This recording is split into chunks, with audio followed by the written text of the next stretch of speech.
Warning, if you don't like spoilers, do not watch the video.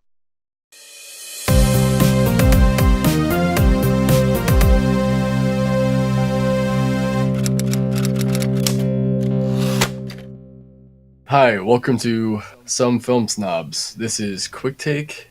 I am Sean Reinert. I am Jacob Ramos. This is our series, I guess, to summarize one last time. Just our catch-up series, like just talking about movies we've seen recently in a more casual fashion without all the bullshit of like the main reviews. But yeah. So what did we see recently, Sean? Well, we've seen Vice, Bird Box. Both you and I have seen them. And you've seen Aquaman. And my fire alarm is going What the off. hell?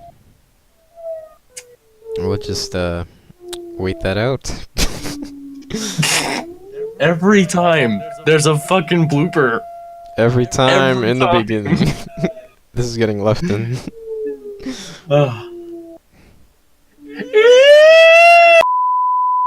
Let's start with Vice then. Yeah, right. I like that. I got a plan. I know the direction, the lay of the land. When you have power, people will always try to take it from you, always. So this was nominated for Best Picture, huh? Yep, it was nominated for Best Picture. Alright. And, well, you saw this with me. And our friend Mark, who's been on Yeah, he's been on our channel before with like Venom and stuff. Mission Possible. Oh yeah. And all three of us kind of we left the theater a little lukewarm, honestly. I would say more pissed off than lukewarm. Yeah, we left a little annoyed, I guess. And it was mainly, I think it was a combination of two factors. One, the marketing for the film was so good, like, and I don't know, it's like it really built up this anticipation for seeing Christian Bale and this story, but it just let down in all those aspects for me. It was one of those times where the marketing was better than the movie itself. They had a great PR team, but just a shitty movie to work with. Not a shitty movie, but like, just an movie. Yeah, it's like the movie for me in the marketing. It felt like it was marketed as like a biopic, like a drama. Like it was one character study, like following this guy's life, Dick Cheney, that is. Yeah. That's what the movie's about. And instead, we get pretty much the exact same movie as what was the previous one this guy did? Big Short. The Big Short, yeah. And like it just felt like that exact same movie, but just through extremely biased lens, and like it was just the exact same film to me. Like I had the same type of narration, the same sort of editing style, and I don't think it worked. For this kind of film, I don't think it worked necessarily. And I wasn't really looking at this through a political perspective, because I like to look at movies. I just look at them on their own. But well, I'm saying that because, you know, it's a political movie and stuff like Yeah. that, and I know a lot of people are going to be looking at it through those eyes, but I'm looking at it more through a filmmaking perspective and stuff like that. And I do appreciate that they did something different with the biopic format. It's not the typical, like, young, middle-aged, old, whatever type thing. Like, yeah. Third act is like towards the end of the life. As much as I hate to say it, the Bohemian Rhapsody does that. Oh yeah, yeah, it does. It follows the typical biopic format. Yeah. So I do appreciate that it tried straying away from that, but I just don't think it worked in its favor because it felt a little all over the place and it left me confused and a lot of the times bored. Well, now that you mentioned bored, I think like the editing is a big factor with that as well. Yeah. The editing and the dialogue, I feel. But I'll start with the editing. So like the editing, it feels like they have like constant fades to black and like intercutting of like real footage of stuff, like from the news. Yeah. And There was a couple YouTube videos, I think. yeah, that were in and like they there, have like a few like gimmick scenes. which looked horrible blown up, by the way. Like a 360p video being blown up to a 4K like projection. Ugh. Well, and they also had like a few gimmick scenes, like the fake end credits thing. Yeah. Well, it was like just these, like a lot of these editing decisions that were made. It felt like it just dragged the pace down, and then like Yeah. what contributed to, I guess, the boredom would also be like a lot of the dialogue. It's kind of like, it's not really snappy or like memorable, in a way. Which Like is it feels odd like it goes because- in one ear out the other. It just feels like a bunch of like a I Charlie find it Brown. funny that I find it funny that you say the dialogue was not snappy, because I find it funny that the editing for some of it was really snappy, and the dialogue wasn't. Yeah, it Like those two ideals just didn't clash at yeah. all. Ideals is not the word I'm looking for, but hopefully you know what I'm getting at. Like it wasn't exactly like West Wing, if you know what I mean. Like Yeah. with its political dialogue, and I get like you say you want to avoid a little bit of the political stuff. I guess I'll talk about it a little bit, but Well, it yeah, felt- well, it's just it's not my thing. That's why Yeah, I don't yeah. talk about It's- it. it just felt like Because I know that annoys people. it felt like there was a little like there was not a lot of nuance, I guess, in like the perspective it was giving on like the Bush administration. And like I'm not gonna deny that the Bush administration was terrible, because I know it was. pretty shit. It was It was pretty very shit. bad for this country.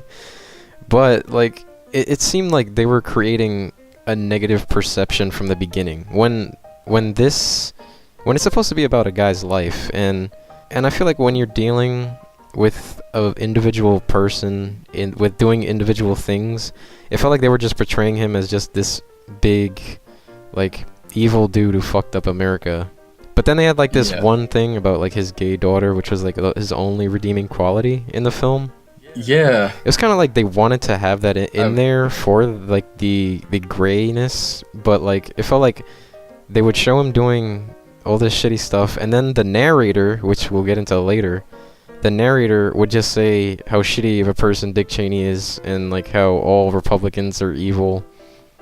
It was like it was just like you're creating a perception about a single human being that is like, in the beginning of the movie it says like a lot of these conversations we don't know exactly what was said, and we're just guessing basically. Like Yeah, that worried me. which As soon as which was one of the main like things for me, which was like, so then why are you showing these things as you're presenting them? Like you're showing them as if this is the way they happen when you don't know for sure. Yeah, because as soon as I read that, in my mind, I kind of thought of like a student handing in a piece of paper, and on that piece of paper it says, "I did as much research as I wanted to do. I tried."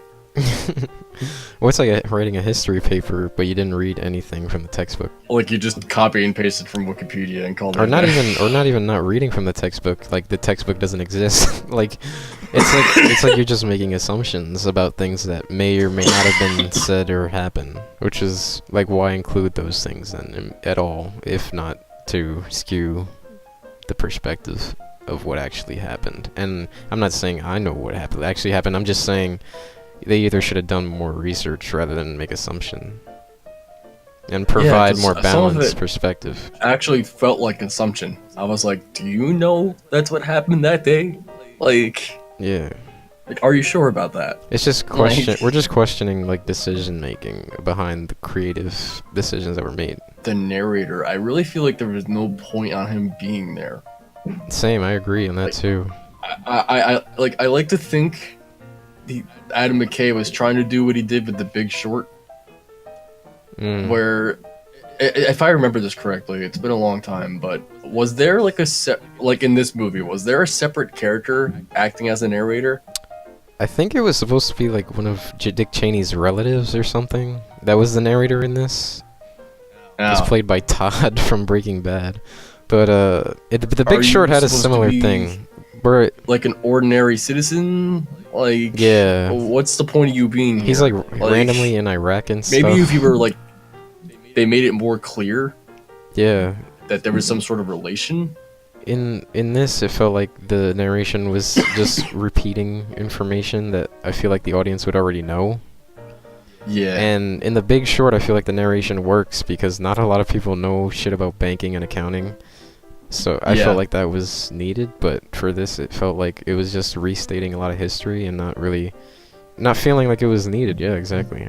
Like, cause the character, like you said, it doesn't really feel like he had any sort of point in being there. Because every he does time, he does have like this thing with like his heart that Dick Cheney gets, but then like he's still narrating after that, which is so odd. Yeah. I have to, like, that's another thing. This is gonna sound super minor. I swear there was something off with the sound mixing. Because, like, it had that, Interstellar kind of thing where it'd go from, like, really quiet to just bombastically loud out of nowhere. Like, at one point there was an explosion where I was like, whoa, what? And the narrator gets hit by a car, and it just kind of made me go, what the fuck? It actually made me jolt a little bit just because not because the sound was so loud, unnaturally loud. I don't know how to explain it. Do you know what I'm trying to get at? Like, well, I don't remember much about the sound design, to be honest. Not sound design, but I guess another thing. Some of the visuals were actually alright. I looked into, like, because I thought, I can tell it was shot on film, but I was wondering, like, you know, because I get really technical with that kind of stuff. They shot this on any kind of film they could. 8mm, 16mm, 35mm, and some of the visuals were actually like pretty good. And you know, it looked like the 70s, the 80s, the 90s. Yeah, I'm running out of things to say. Well, I got one last point. Christian Bale, I guess. Lastly, I'll say, I was anticipating Christian Bale's performance, but I didn't feel like there was much range going on. They didn't give him much to work with, though. Yeah, it felt like it was a little bit of a... In terms of... It wasn't a one-dimensional character, but emotionally it felt like he was one-dimensional. Like, he didn't get much to do in terms of range. Yeah. He looked bored. Like, not at an acting level, but, like, just on, like, a regular, like, while he was filming level. Like, he was fucking bored making this. Like, he's there to get the paycheck. That's what it felt like. I didn't feel like that. I just felt like the character was written in a way where it didn't show much like you didn't have to show much varied emotions. But I guess we can move on. I do have one more question though. Yeah. About, do you think this movie is best picture worthy? I don't know if that's an answer. Or... Nah. No. It's more of an unenthusiastic nah. I don't know. I don't think it should. But there's redeeming qualities about it, but it's not anywhere close to what I would think the best picture is. But then again, that's a subjective thing. Well, I'd say a big redeeming factor is probably Amy Adams. Like, she's really good in it. Oh yeah, she was great. But I think we spent enough time on this film. Yeah. We won't give this one a thumbs up or a thumbs down. Just check it out if you're interested in the movie. It was okay. Yeah, I can't give a rating on this. The movie I saw Aquaman. Don't. The war is coming to the surface whether you like it or not.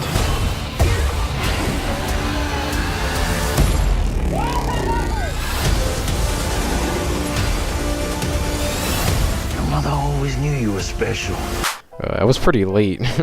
When I saw this movie, it was pretty much all, like, the theater was practically empty. And you know what's funny? I'm actually seeing this tonight. Like, you're gonna see Aquaman tonight? I'm hopping on a little late, so... Alright. It was kind of a decision made today between me and a friend, because there is really nothing else out, and somebody already spoiled Glass for me, but anyway, I'm interrupting you. Yeah. Well, like, I guess I'll sum up Aquaman like this. It's unapologetically terrible, but it's undeniably extremely enjoyable. Guilty pleasure, basically. Dude, extremely guilty pleasure. Like, dude, the cheese is flowing through this movie. Is it on, like, Van Helsing levels? Almost Van Helsing levels of cheese, yeah, dude. Like, you got like one-liners, like action cliches all over the place. Sounds like my kind of movie. I will say the action is the best part of the movie. A lot of the action sequences are like probably some of the best action sequences in all of the DC movies, or even Marvel movies, I feel like a lot of the action scenes are just really well done, in terms of like the choreography especially. I like to attribute that. I mean, I haven't seen it, but I do want to already attribute that to James Wan and his experience, with making action films and all that. Since you're gonna see it, I guess to give the audience a couple, but like, when I talk about the cheese in the movie and how terrible the dialogue and writing is, here's a couple of the lines in the movie. This isn't a fight, it's an execution, with like a zoom in on a face. There's like another line where like Patrick Wilson, he's hamming it up, and like one character says, "I'll call you king," and then Patrick Wilson just goes, "Don't call me king, call me Ocean Master." It's like super cheeseball dramatic stuff, but it's awesome. Speaking of Patrick Wilson, though, he's you can tell he's like enjoying the hell out of playing this character in Aquaman. He was having a blast, and he was really fun to watch. And I'll say Amber Heard's character, she plays Queen Mira in the movie. I feel like her character is just walking exposition. I felt like she didn't really have a character. It felt like all she was there for was just to explain stuff to Jason Momoa, just to explain like stuff that needs to happen in the plot to Aquaman. Yeah, it just felt like she didn't really have a character of her own. She just was there to explain shit to the audience. I'm your exposition sidekick. And another character, a really badass character, one of my favorite characters from the comics, Black Manta. I feel like he got a little shafted in this movie. Like, I feel like he was like he was kind of like all the Justice League setup in Batman v Superman. It was like he was only there to like set up another, like the Aquaman sequel, where they inevitably are gonna fight each other again. It was just like Black Manta was set up in the beginning. He shows up for one fight scene, and then he's like gone until like DC's forced universe bullshit. Yeah, gotta love it. It was that type of stuff, which was a little a shame, because Black Manta is like one of my favorite comic book characters from DC. These are fucking badass. And I think, yeah, like you really feel though the noticeable shift in tone this universe has taken, though, especially with Aquaman. It's like if you watch Man of Steel, or especially if you watch Batman v Superman, and then you watch Aquaman, you're gonna notice like, holy shit, this has shifted so much. Like, and like, it seems like the tone is paying off at the box office, this tone shift. But yeah, and now that their tone is more Marvel-esque, they're making more money, because people, the general public, now that you mentioned doesn't like dark bullshit. Now you mentioned the Marvelness sneaking in, I'm gonna cut in a clip from Red Letter Media.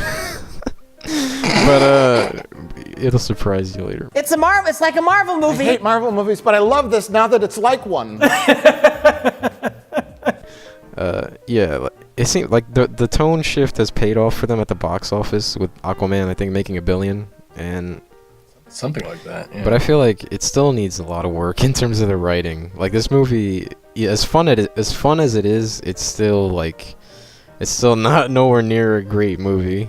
What I see the DC universe as is something that had a decent start with Man of Steel, fell hard with Batman v Superman, and they've slowly been trying to build themselves back up ever since. Yeah, I would agree 100% on that. But yeah, we can move on. Aquaman, honestly, I really can't give it a thumbs down or a sideways thumb. I have to recommend it. Like, it's such a fun movie. You gotta see it. This is one of those movies, as flawed as it is. I can tell you didn't give a shit, but you just had fun with. So like, undeniable fun. Like, dude, I would say under different directors and different cast, this movie could be extremely terrible. But I feel like just like the way that it was done, it was just like, this is like, I can see how terrible this writing is, but like the direction is so damn good. It's like so fun. So James Wan. Yeah, James Wan and Jason Momoa. He's like a charismatic as hell dude. So I guess, yep, go see Aquaman. Even though this review is so fucking late, but just check it out. I know Sean is, so. Yeah. What's our next movie, Sean? Bird Box. We can't stay here. Every contact we have had with the outside has brought us death. Your kids, they deserve hope. Every single decision I have made has been for them. Both you and I watched this, and I'm gonna sum up this movie in one sentence. People think this movie is good because of a stupid, trendy challenge. Enough said. Insert screenshot of the one person who drove their car. Oh my god. I swear, you put challenge after something and people will do it. If you just put the word challenge after anything, idiots will do it for attention on social media. It's ridiculous. This movie, I don't get it. I gave it a chance the first 10 minutes, but then it just fell and fell and fell to the point where I became bored and just started looking at my phone most of the time until something happened. Wow. I think I'm a little more forgiving than you on this one. Like, I think it was okay. I thought it was good. Like, but it could have been a lot better. Like, a lot better. I'm not saying it was the worst movie I ever watched. I'm not saying it's bad. I'm sort of between it can be bad to alright. There's not really much going in this movie for me, and it's a shame because this is technically considered a horror movie, right? Yeah, I'd consider it a horror movie. Yeah, it's like I a love post-apocalyptic type thing. Horror is one of my favorite genres. Actually, it probably is my favorite genre. I don't know, I just didn't care for this one. Well, let's get into it though. So, like, is there anything in particular you didn't like? It's just a lot of, like, it felt, how do I describe it? It felt like a TV movie, like something from AMC or something like that, or like a studio leftover where they just didn't know what to do with it, so they put it on Netflix. Cloverfield syndrome, as I like to call it. Well, like, for me, I guess, the biggest problem with the movie is the editing. And I know we briefly touched on editing with Vice, but, like, for this one, I think it's a huge problem with the movie, especially with the script. Like, at the beginning of the movie, there's two kids, and Sandra Bullock, she has long hair, and she's, like, all disheveled and shit, like, and she's, like, going to, like, down this river to do some big mission to get to a safety zone, right? And then they come back, like, 5 years to where Sandra Bullock is, like, back in before the apocalypse or whatever, and she's, like, got short hair, and that's how you know, or whatever. It felt like every single... Alright, I think I'm gonna have a better way to put this. It felt like all the stuff from the future didn't serve any purpose but to take away any of the impact of anything that happened in the past. There's two kids in the future, and there's a scene in the past where she's getting an ultrasound at the doctor, and we visibly see that it's only one baby.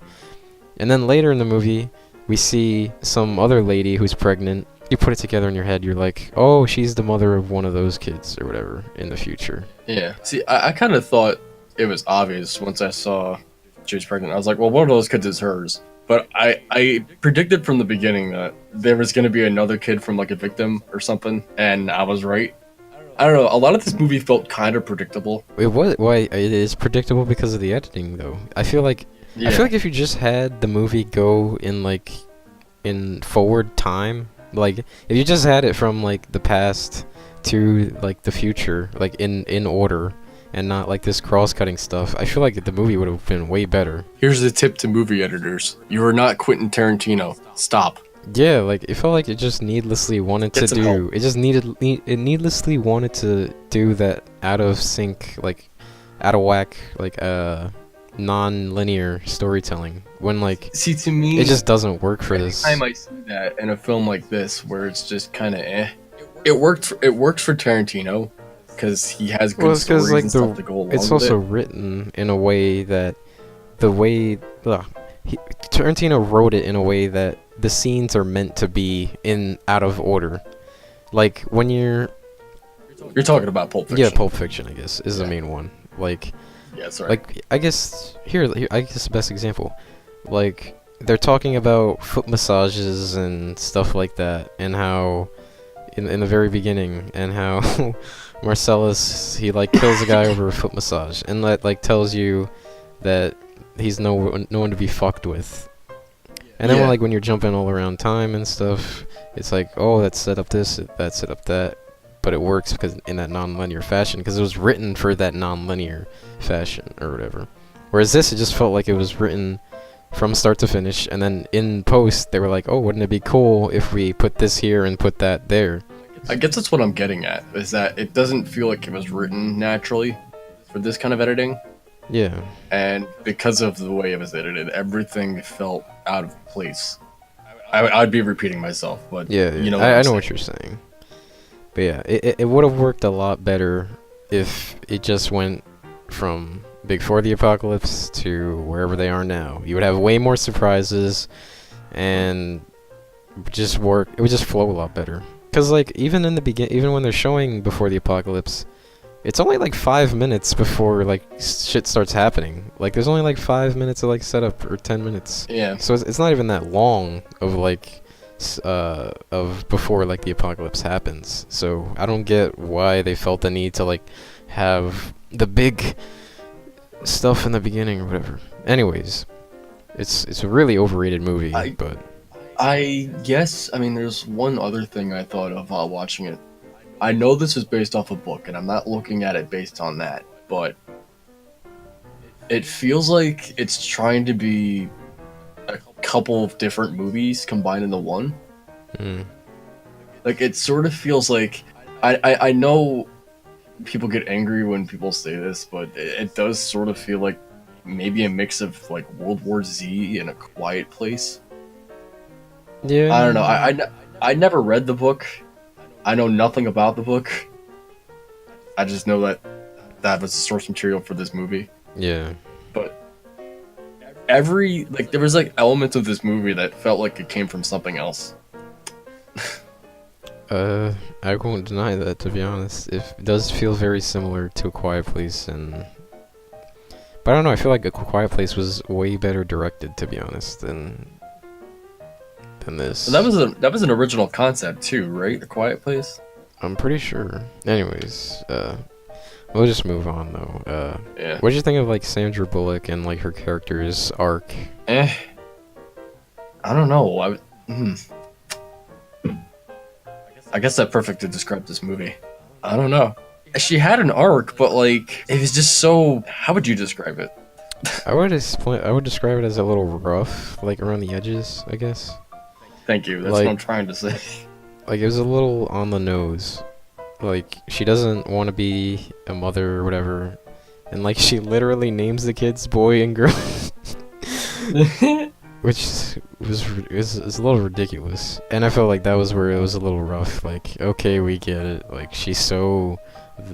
she's so distant from wanting to be a mother that she's literally naming them boy and girl, but... There was just, like, nothing about these characters that I really cared about. Well, I actually wanted to... I guess we could go into other characters. I feel like a lot of them... Or actually, I won't say a lot of them, but most of them were not really there to serve any sort of purpose. Except to die. It was like, yeah, I was gonna say, it's like that typical horror thing. Where it's like, oh, we need a bunch of dumb characters. It's kind of like the same complaint I had with Halloween, the remake or whatever, or the reboot. Where like a lot of the characters didn't really have any purpose to the plot. They were just there for like Michael to get cool kills. And I felt like that with this. Like I feel like the only characters that had purpose were like John Malkovich, 50 Cent guy, I forget his name, the guy from Moonlight, and and Predator. Yeah, I feel like that's it, to be honest. And I guess there's like the chubby lady that was also pregnant. Yeah. But like the other ones, like the old lady, she doesn't really have any purpose. The Asian guy doesn't really... Well, I guess he does have purpose. He explains that you can't really get around the thing. I swear I've seen him somewhere. Same, I feel like I've seen him somewhere. I need to go like do some research. The Latina and the like druggy punk rock white guy, they don't really serve any purpose. The guy from the TSA guy from Get Out, he doesn't really serve any purpose. Oh, Fucking Sandra Bullock's friend. What's her name? Her like sister that dies in the beginning. Yeah, if, like goes in front of a truck. What's her fucking name? The actress's name? I have no idea. She plays like the therapist in Glass. Fuck. Oh yeah, you're right. I don't have a beer. Well, but her too though. Like she wasn't really. Yeah. Well, I guess it was just a show. Sarah Paulson. I guess it was just a show. Sarah Paulson. There you go. Sarah Paulson. She was just there to show Sandra Bullock has experienced Lost, but yeah, a lot of the characters didn't really have much impact when they left. But even then, the deaths weren't even that entertaining, to be honest. Like, if at least with horror films like this, if you're gonna have so many throwaway characters, you at least have to try to make it up with making their deaths entertaining.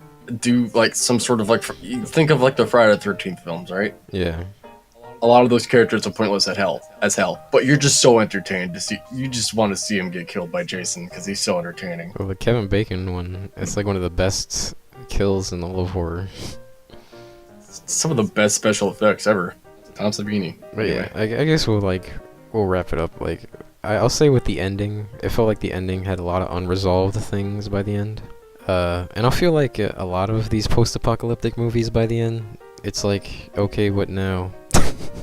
like you're still in this fucked up world. Like, I guess There's hope. Yeah. But yeah, what now? Yeah. I feel like a lot of these... What if our food supply runs out? Yeah, a lot of these post-apocalyptic stuff, I feel like they would just work better as TV shows because of the what now factor. Like, when you only have 2 hours to tell a post-apocalyptic story, by the end, all you're gonna think about is what now. But like when it's a TV show, you can have it ongoing and have new conflict and new stories. But with this, it was just like, what now? But, yeah, pretty overrated movie, but it was okay. Could have been a lot better, but it was okay. Too bad. I'm sort of like, like our little thumbs up. Yeah. That image, like if you were to put it sideways and then angle it down just a little bit. A diagonal down. Yeah. Our very first diagonal thumbs down. Alright. But yeah, so well, those are all the movies we've seen.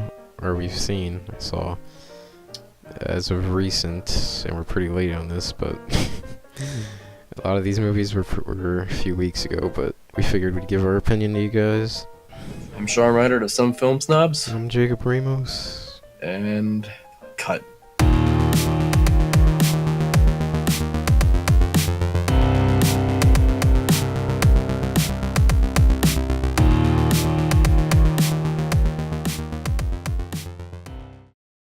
If you enjoy our content, then please consider supporting Some Film Snobs on Patreon. Thank you.